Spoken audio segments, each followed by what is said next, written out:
मकर राशि वालों, आपको सुनने को मिल रहा होगा कि शनि का मार्गी होना, सीधा होना, मतलब आपके जीवन में बड़ी बड़ी उपलब्धियां देने जा रहा है। गुरु का वक्र होना, मार्गी होना, शुक्र बुध सूर्य का गोचर 2025 में मकर राशि वालों के लिए बेहतरीन परिणाम देगा। तो जी हाँ, ये 100% सत्य है। लेकिन एक ग्रह आपकी कुंडली में ऐसा विराजमान होकर बैठा है नवंबर 2024 से, मतलब ये जो लास्ट खत्म हो रहा है इस टाइम से लेके जुलाई 2025 के बीच आपके लाइफ जीवन में बड़ी उथल पुथल करने की क्षमता रखता है। देखिए, हम सूर्य बुध शुक्र गुरु की बात करते हैं और सबसे ज्यादा हम जो बात करते हैं वो हम राहु और शनि की करते हैं, लेकिन केतु की तो कोई करता ही नहीं है, जबकि ये हमारी कुंडली में बहुत ही मेन अहम रोल अदा करते हैं कि ये अकेले एक ऐसे प्लेनेट है कि हमें नेम फेम ऊंचाई बुलंदियों तक लेकर के जा सकते हैं। मोक्ष का कारक ये होते हैं और ये सब कुछ दिलाने का वर्चस्व रखते हैं।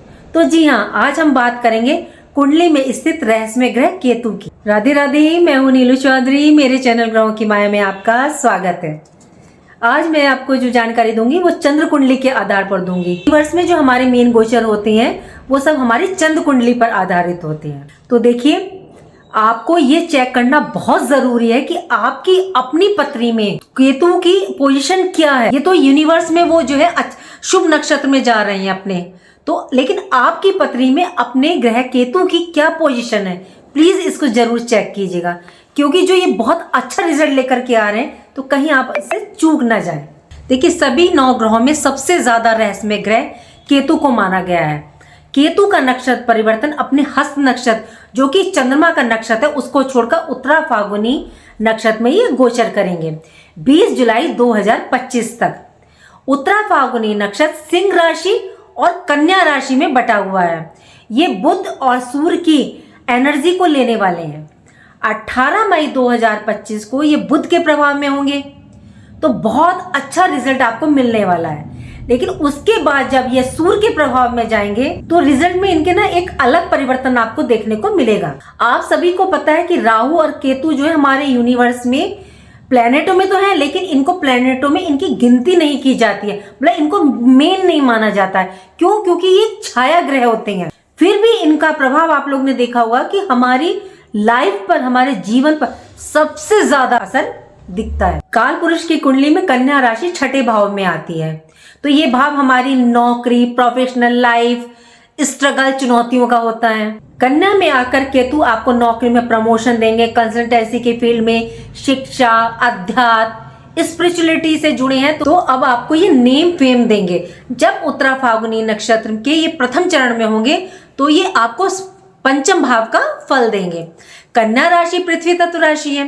केतु मोक्ष यानी मोह, हर चीज से मतलब मोह का छूट जाना, मतलब अलगाव हो जाना हर चीज से। इस गोचर का लाभ किन लोगों को देखने को मिलेगा? जिन पर केतु की दशा, महादशा, अंतरदशा चल रही होगी, क्रिएटिव फील्ड से जुड़े हैं, बैंकर हैं, एस्ट्रोलॉजर हैं, मेडिकल फील्ड से हैं, फाइनेंसर हैं, मीडिया से हैं या स्पिरिचुअल से जुड़े हैं, उनको इस गोचर में बहुत लाभ देखने को मिलेगा। और मैं फिर कहूंगी कि ये बहुत जरूरी है कि आपकी अपनी कुंडली में, हॉरोस्कोप में केतु की मतलब पोजीशन क्या है। केतु राहु से बिल्कुल विपरीत फल देते हैं।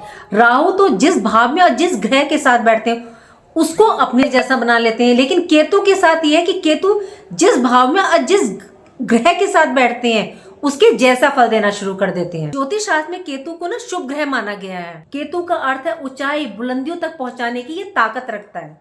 केतु जिस भाव में बैठते हैं उस भाव से संबंधित चीजों से ये आपको डिटैच कर देते हैं। केतु मोक्ष का कारक माना गया, आकस्मिक घटनाओं का कारक माना जाता है। केतु त्याग के, डिटैचमेंट, अलगाव के कारक होते हैं।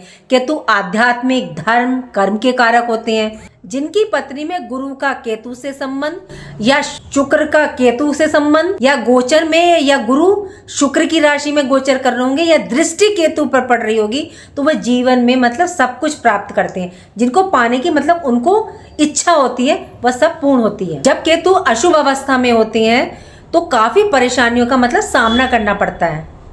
अब आप पहचानेंगे कैसे कि केतु आपको मतलब अशुभ फल दे रहे हैं, रिजल्ट दे रहे हैं? तो आपको स्किन, चर्म रोग प्रॉब्लम, यूरिन इन्फेक्शन या मतलब आपकी बीमारी डॉक्टर की समझ में ही नहीं आएगी। संतान उत्पत्ति में बाधा, नसों में प्रॉब्लम, सिर के बालों का उड़ जाना, रीढ़ की हड्डी की प्रॉब्लम, ये सब अशुभ केतु के लक्षण है। या बॉडी के किसी भी पार्ट में औजार का लग जाना या ऑपरेशन का होना, कुत्ते का काटना, सर्प का काटना या दवाई का रिएक्शन कर जाना। केतु पुत्र प्राप्ति के कारक होते हैं। अशुभ केतु आपको बुढ़ापे में वृद्धा आश्रम में समय निकलवाता है, मतलब आपको अपनी संतान का सुख नहीं मिलता। नौकरी का लंबे समय तक ना लगना, आपको भलाई ना मिलना या जॉब में कार्य क्षेत्र में आरोप का लगना, तो समझ लीजिए कि आपका केतु डेफिनेटली खराब रिजल्ट दे रहा है। जिनका केतु जिनकी पत्री में शुभ होता है तो उनको 48 मतलब 48 साल के बाद बहुत ही उनकी जो लाइफ है ना बड़ी स्मूथ बहती है। वो समझ जाइए कि उनका केतु बेस्ट है, तो उनको जीवन के एंड समय में बहुत सुख मिलेगा। देखिए ये मकर राशि के जातकों की कुंडली है।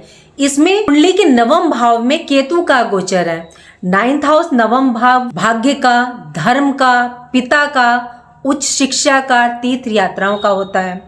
अभी तक केतु का गोचर चंद्रमा के नक्षत्र में था और चंद्रमा और केतु एक दूसरे के परम शत्रु हैं। शत्रु के नक्षत्र में गोचर करते हुए केतु स्वयं भी पीड़ित थे। जब केतु देव पीड़ित थे तो आपको अच्छा रिजल्ट ये दे ही नहीं पा रहे थे और सब कह रहे थे कि शनि की 7.5 खराब है, ये है कि 7.5 का अंतिम फेज चल रहा है, लेकिन तब भी जो है कोई शुभ नहीं देखने को मिला, क्योंकि उसके साथ जो उसके मित्र ग्रह थे, जैसे केतु, हम केतु की बात करते नहीं है, ये बहुत मेन प्लेनेट होता है। कई बार ऐसा होता है कि 7.5 हमें अच्छा रिजल्ट दे रही होती, उसके साथ कई और ग्रह दे रहे होते हैं खराब रिजल्ट। बदनाम बेचारे शनि देव हो जाते हैं। इसलिए कहते हैं कि प्लीज हॉरोस्कोप को चेक कर लीजिए थोड़ा सा।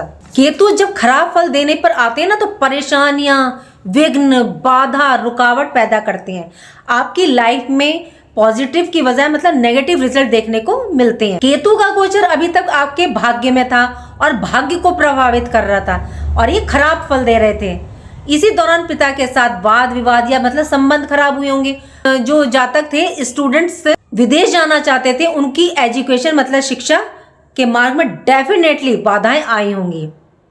लेकिन अब क्योंकि कन्या नवांश में गोचर कर रहे हैं जो कि बुध की राशि है और बुध केतु के मित्र हैं, तो ऐसे में यहाँ पर केतु आपको मतलब आपकी इच्छा के अनुरूप रिजल्ट देगा, मतलब आपको अच्छे फल प्रदान करेगा। ऐसे में भाग्य को बुलंदियों पर लेकर के जाएगा। केतु को धर्म की ध्वजा पताका भी कहा जाता है। और 9th हाउस किस चीज का होता है? धर्म, अध्यात्म, तीर्थ यात्राएं, धार्मिक यात्राओं का होता है। और ये पिता का होता है, आपकी हाई एजुकेशन का होता है। और ये 16 मई के बाद आपके सिंह राशि में प्रवेश करेंगे। अभी ये कहाँ है? अभी ये कन्या नवांश में गोचर कर रहे हैं। तो केतु आपकी जो रुचि है ना वो कहाँ बढ़ा रहे हैं? वो धर्म की तरफ, अध्यात्म की तरफ बढ़ा रहे हैं। इस गोचर में केतु आपको धार्मिक यात्राएं करवाएंगे, तीर्थ यात्रा करवाएंगे और आप तीर्थ यात्राओं के लिए जा भी सकते हैं। शिक्षा, एजुकेशन के मार्ग में जो आपको बाधाएं आ रही थी उसको अब दूर करेंगे केतु देव, क्योंकि अब ये मित्र की राशि में आ गए हैं। सबसे बड़ा जो बेनिफिट आपको लाभ देखने को मिलेगा वो पिता के साथ जो संबंध खराब हुए थे, वाद विवाद हुई थी, उनका सहयोग नहीं मिल पा रहा था, अब आपको उसमें देखने को मिलेगा। तो आपको पिता का सहयोग प्राप्त होगा। आपके कार्य क्षेत्र की जो बाधाएं थी वो दूर होंगी और आप अपने कार्य में मतलब गति पकड़ेंगे, मतलब कार्य आपका तेजी से बढ़ेगा, मतलब कार्य की रुकावट दूर होगी। केतु की सीधी दृष्टि कुंडली के तीसरे भाव 3rd हाउस पर पड़ेगी। 3rd हाउस आपके पराक्रम पुरुषार्थ, पीछे जो आपके पराक्रम पुरुषार्थ में जो कमी आई थी आपके अंदर, मतलब एक नेगेटिव फील आया था, नेगेटिव फीलिंग आई थी, नकारात्मक विचार आ रहे थे, वो डेवलप हो गए थे, तो वो मतलब अब आपके समाप्त होंगे। केतु यात्राओं के कारक होते हैं। देखिए अगर कोई ट्रांसफर चाह रहा है तो समझ जाइए ट्रांसफर के केस में केतु का कहीं ना कहीं से सूक्ष्म दशा में या अंतर्दशा में अगर वो एक्टिव होगा ना तो आपका ट्रांसफर जरूर करवाएगा, वो स्थान परिवर्तन डेफिनेटली करवाएगा आपको। केतु अलगाव पैदा करते हैं। भाई बहन पड़ोसियों से जो संबंध आपके खराब हुए थे वे अब आपके रिलेशन मतलब अच्छे होंगे। भाई बहनों का सहयोग आपको प्राप्त होगा। जो जातकों को मतलब कंधों का दर्द या हाथ में पेन या सर्वाइकल का पेन आ रहा था तो अब इस गोचर में उनको भी राहत देखने को मिलेगी। 12वें भाव में राहु का गोचर है। राहु केतु मतलब आमने सामने गोचर करते हैं, तो राहु विदेश के कारक होते हैं। केतु 9वें भाव में है तो राहु कहाँ होंगे? 3rd हाउस में होंगे, मीन राशि के बैठे 12वें भाव की, और जो कि लंबी यात्राओं का होता है। 3rd हाउस तो होता है छोटी यात्राओं का और 9th हाउस होता है आपकी लंबी यात्राओं का। तो इसमें केतु देव बैठे और केतु देव वैसे भी यात्राओं के कारक माने जाते हैं, तो ये आपकी लंबी यात्राओं को करवाएंगे। तो इस समय विदेश यात्राओं का भी अवसर आपको मिलेगा। थर्ड हाउस किस चीज का होता है? तीसरा घर होता है संचार माध्यम का, डिजिटल ऑनलाइन का होता है। संचार माध्यम के द्वारा विदेशों से जुड़ करके आपको विशेष लाभ मिलेगा। जो जातक फिल्म इंडस्ट्री में है, मॉडलिंग में है, या फोटोग्राफी में है, या वीडियोग्राफी में है, सोशल मीडिया से जुड़े हैं, एंकर हैं, मतलब इन क्षेत्रों से जुड़े हैं, तो केतु मतलब उनको नई ऊंचाई और बुलंदियों तक लेकर के जाएंगे। केतु की पंचम दृष्टि आपके लगन के भाव पर पड़ेगी और यह फर्स्ट हाउस में मकर राशि है। मकर राशि के स्वामी शनि है। शनि केतु के मित्र हैं, तो अपने मित्र की राशि पर केतु की दृष्टि पड़ेगी। इसका बहुत बड़ा लाभ आपको मिलेगा। लग्न फर्स्ट हाउस मतलब कि आपकी पर्सनैलिटी, आपका व्यक्तित्व, आपकी सोच, आपका व्यवहार होता है। इस दौरान आपके व्यक्तित्व में, व्यवहार में परिवर्तन देखने को मिलेगा। केतु देव इस दौरान आपको धर्म अध्यात्म की ओर सबसे ज्यादा लेकर के जा रहे हैं और आपका रुझान आप खुद देखोगे कि इस दौरान बढ़ेगा भी। केतु देव आपकी इंट्यूशन पावर को बढ़ा रहे हैं। केतु आपके स्वभाव में दार्शनिकता झलकाएंगे। केतु मोह माया से दूर करते हैं।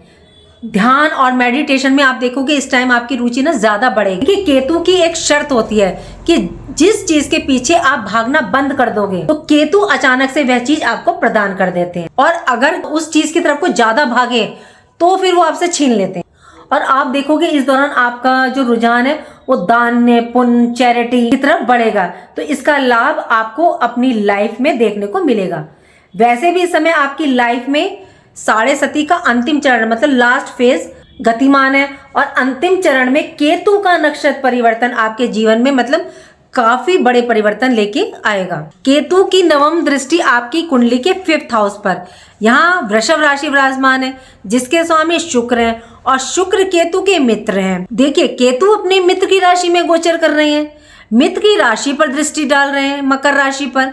मित्र की ही राशि शुक्र की राशि वृषभ राशि पर अपनी दृष्टि डाल रहे हैं। स्टूडेंट्स के लिए केतु का गोचर बहुत महत्वपूर्ण है। 5th हाउस किस चीज का होता है? बुद्धि, विद्या, संतान, शेयर मार्केट, जीवन के उत्थान का। तो यहाँ केतु की दृष्टि आपके ज्ञान में वृद्धि करेंगी, आपकी कंसंट्रेशन पावर को बढ़ाएंगे। केतु को मतलब एकांत में रहना पसंद है, तो आप देखोगे इस दौरान आपको ना अकेले एकांत में रहना बहुत अच्छा लगेगा। आप अकेले रहना बैठना पसंद करोगे। 5th हाउस मैंने अभी बताया ना शेयर मार्केट, स्टॉक मार्केट का भी होता है, तो अचानक से मार्केट, स्टॉक मार्केट से बड़ा लाभ दिलवा सकते हैं। संतान पुत्र के कारक होते हैं। केतु चंद्रमा के नक्षत्र में गोचर करने के कारण जो संतान प्राप्ति में बाधा आ रही थी तो वो समस्या अब दूर होगी, क्योंकि भाग्य भाव 9th हाउस में बैठकर संतान भाव को देख रहे हैं केतु, तो संतान की भाग्य उन्नति तो होगी, संतान प्राप्ति भी होगी। और पंचम भाव क्या होता है? आपकी क्रिएटिविटी का होता है। तो आप इस टाइम पीरियड में केतु आपको मतलब शार्पनेस दे रहे हैं, चालाकी, बुद्धि, विवेक आपका अत्यंत तीव्र होगा। आप कोई रिसर्च भी कर सकते हैं जिसका आपको विशेष लाभ देखने को मिलेगा। 6th हाउस के स्वामी बुध हैं, तो जॉब, नौकरी, रोजगार का योग भी बनेगा इस दौरान। देखिए लव रिलेशन के लिए अच्छे नहीं माने जाते, इनका प्रेम प्यार से दूर दूर तक कोई रिश्ता नाता नहीं होता, तो इस पोर्शन को थोड़ा सा संभाल करके चलिएगा, ध्यान रख के चलिएगा।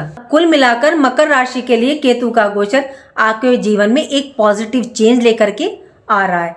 इस गोचर का लाभ उठाइए। देखिए मैं फिर कहूंगी कि अगर आपकी हॉरोस्कोप में केतु की पोजीशन खराब है तो सो प्लीज उसको चेक कीजिए, क्योंकि बहुत ही अच्छा ये रिजल्ट देने जा रहे हैं केतु। और फिर आप लोग कहते हैं कि रिजल्ट अच्छा नहीं आ रहा है, और देखिए अगर खराब है तो उसको उपाय से सही कर लीजिए। उपाय से सही होते हैं ग्रह, माना 100% रिजल्ट नहीं देंगे लेकिन 80% आपको डेफिनेटली देंगे। आप करके तो देखिए। केतु की ना कुछ शर्तें होती हैं। केतु आपको ना हमेशा ये 2 रास्ते दिखाएंगे, एक शॉर्टकट, एक लॉन्ग कट। शॉर्टकट में क्या होगा? आपको पैसा दिखेगा, कोई लालच दे रहा होगा या कोई आपको रिश्वत दे रहा होगा, लेकिन आपको उधर नहीं जाना। अगर आप गए तो केतु आपसे सब चीज छीनने का काम कर लेंगे। लेकिन यदि आप लॉन्ग रास्ते की तरफ गए, वहां मेहनत रहेगी, कर्म रहेगा, केतु आपको हमेशा देंगे। इसलिए आपको शॉर्टकट नहीं अपनाना है, लालच में नहीं फंसना है, ओवर कॉन्फिडेंस में नहीं आना है, दुर्व्यसन की तरफ नहीं बढ़ना है, तो केतु आपको अच्छा रिजल्ट देने का काम करेंगे। चलिए अब बात करते हैं कि आपको उपाय क्या करना है। उपाय करके चलिएगा। जिनकी पत्री में, हॉरोस्कोप में केतु की पोजीशन खराब है तो प्लीज थोड़ा सा उपाय कीजिएगा। दिव्यांग जो अपंग बच्चे होते हैं उनकी सेवा कीजिएगा। और आपके घर के आसपास कहीं बहता पानी हो, तालाब हो, तो मछलियों को आटे की छोटी छोटी गोली जरूर खाने को दीजिएगा। कि यदि आपका जन्म दिवस आ रहा है तो ठीक है, और नहीं आ रहा है, निकल गया तो कोई बात नहीं, काला सफेद रंग का एक कंबल आप किसी भी जरूरतमंद को या किसी गरीब को दे दीजिएगा। क्योंकि केतु का संबंध 2 रंग से होता है, जहां काला सफेद आ जाता है उसका संबंध केतु से होता है। और एक आपको केले जरूर मंदिर में दान करके आना है। जैसे ही आप केले को मंदिर में रखेंगे तो केतु गुरु बृहस्पति के पास पहुंच जाएगा, क्योंकि मंदिर की जो जगह मानी जाती है वो गुरु बृहस्पति की होती है। तो वहां पहुंच जाएंगे तो इससे आपको अच्छा रिजल्ट देखने को मिलेगा। और अगर आप धर्म स्थान पर एक तिकोना झंडा फहरा सकें तो बहुत अच्छा रिजल्ट देता है। और एक सबसे बेस्ट रिजल्ट है कि आपको क्या करना है कि मूली लेनी है, 5, 7, 11 मूली ले लीजिए, जितनी आपकी इच्छा करें, 5 ले लीजिए, 7 या 11। रात को सोते वक्त उसको अपने सिरहाने रखिए और सुबह को आप उसे मंदिर में जाकर के रख आए। ये करके देखिए, फिर आपको बहुत अच्छा रिजल्ट केतु का देखने को मिलेगा। उम्मीद करती हूँ कि जो जानकारी मैंने आपको दी वो आपको अच्छी लगी होगी, और अच्छी लगी है तो लाइक कीजिए, कमेंट बॉक्स में हर हर महादेव लिखिए और मेरे चैनल ग्रहों की माया को सब्सक्राइब कीजिए। राधे राधे, जय माँ बाबा।